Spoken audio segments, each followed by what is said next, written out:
Salve Bapak Ibu saudara-saudaraku yang terkasih dalam Tuhan. Berjumpa lagi dengan aku Stella Wijaya dalam renungan audio singkatku kali ini akan membawakan judul Kurban Silih. Ini bukan tulisan aku secara pribadi, melainkan karya dari seorang teman aku, dari teman medsos aja, bukan teman di dunia nyata. Ada inisialnya VH, ya, orangnya di luar negeri atau di luar kota gitu, dia saking melindunginya aku nggak bilang. Beliau ini suka mendoakan orang yang belum percaya, itu maksudnya yang tidak percaya Tuhan atau kelompok, mohon maaf ya, ateis. Jadi ada pada hari-hari tertentu atau bagaimana, lewat media sosial, lewat online gitu aja. Beliau pelayanan, banyak sekali followernya di media sosial, keren banget deh tulisan-tulisan beliau, saking menginspirasinya. Orangnya masih muda, cakep, perempuan ya. Temanya kan korban silih, tentang agama Katolik banyak beliau bahas menurutnya ya. Ini aku sadur dari tulisan beliau, nggak sampai sepenuhnya sama, disadur ya.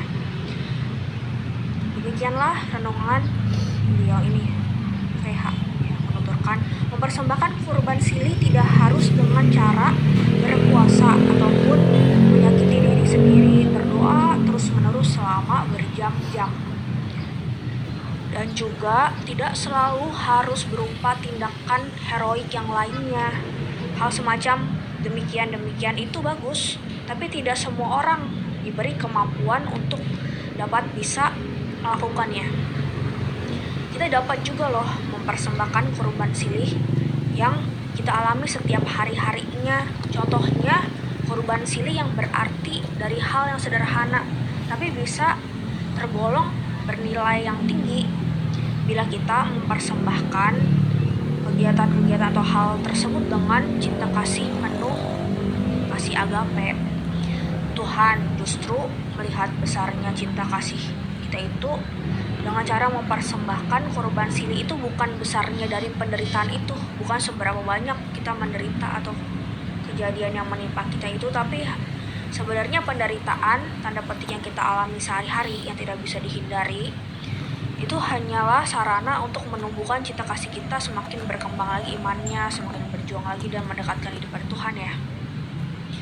Contohnya penderitaan kita itu apa? Penderitaan fisik, bisa juga penderitaan batin. Dan juga dalam doa itu kan ya ada unsur tanda petik menderitanya, kan keselamatan hanya bisa dibayar dengan penderitaan, bukan aturan roh tidak terlihat seperti itu slogannya. Dan juga dengan laku tapa, sakramen ekaristi. Semuanya itu bisa kita persembahkan kepada Tuhan sebagai istilahnya korban silih kita. Segala sesuatu yang tidak bisa kita hindari, segala penderitaan, kenapa ini menimpa aku, kenapa, daripada kita bertanya-tanya terus kenapa, atau mengapa aku dilahirkan, mengapa sampai begini, aku menyedihkan sekali, atau menangis, meratap, merenung, pusing, mikirin ini gak habis-habis, khawatir, berlebihan. Itu gak baik sebagai umat Tuhan kita menanggapi penderitaan itu dengan sikap yang demikian ya. Kalau misalnya kita menderita karena dosa kita, hal itu sebenarnya kita harus tahu kan caranya ya, bertobat, sakramen tobat, titik baliknya kan bertobat ya.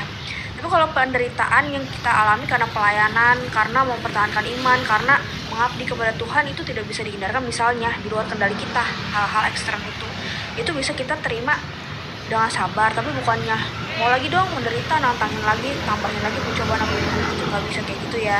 Tapi maksudnya ada hal-hal tertentu kita nggak bisa bales, hanya kita bisa bilang ya Tuhan, ini mempersembahkan sebagai ungkapan korban silihku kepadamu. Aku juga baru tahu kayak gitu, tulisannya bermanfaat banget, makanya aku sharingkan di sini. Penderitaan fisik seperti rasa sakit atau misalnya keterbatasan fisik, kelelahan fisik akibat kerja keras, mohon maaf ya, kepanasan, kehausan, misalnya lagi mau ngejar kegiatan rohani dulu kan sebelum pandemi ya, menempuh jarak jalan yang jauh kemana, ada rasa lapar ya kan, ataupun berbagai hal yang tidak menyenangkan seperti melukai perasaan hati kita, itu bisa kita persembahkan sebagai korban silih. Nah caranya gimana? Dengan menerima tadi yang aku bilang ya, dengan rasa menerima segala penderitaan itu dengan rasa yang rela hati, ikhlas, sabar, dan tidak mudah mengeluh. Memang mengeluh sebenarnya pada level-level prajurit yang tingkat dasar itu bisa meringankan beban, tapi kalau terus-menerus mengeluh nggak menyelesaikan masalah juga sih gitu. Jadi kita bisa lebih dewasa lagi dalam iman, dalam menyikapi hal-hal negatif yang terjadi di sekitar kita ya.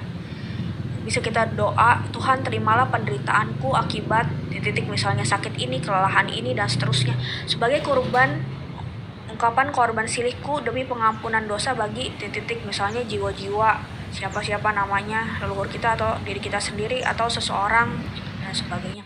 Penderitaan batin seperti rasa sedih, kemarahan, ketakutan, rasa ketidakberdayaan, tertekan, dan sebagainya bisa dipersembahkan juga.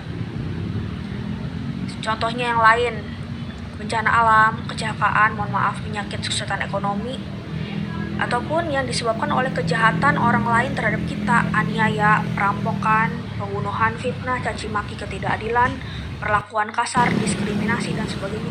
Penderitaan batin dapat juga berasal dari kelemahan kita seperti rasa bosan, kekeringan dalam hidup rohani, pikiran-pikiran yang mengganggu, dan sebagainya. Nah ini amit-amit ya, bukan kita mencari-cari hal-hal negatif kayak gimana gitu. Tapi kebanyakan kan kalau orang udah terkena gini, mau ngebales apa, nggak ada ujungnya, ya kan?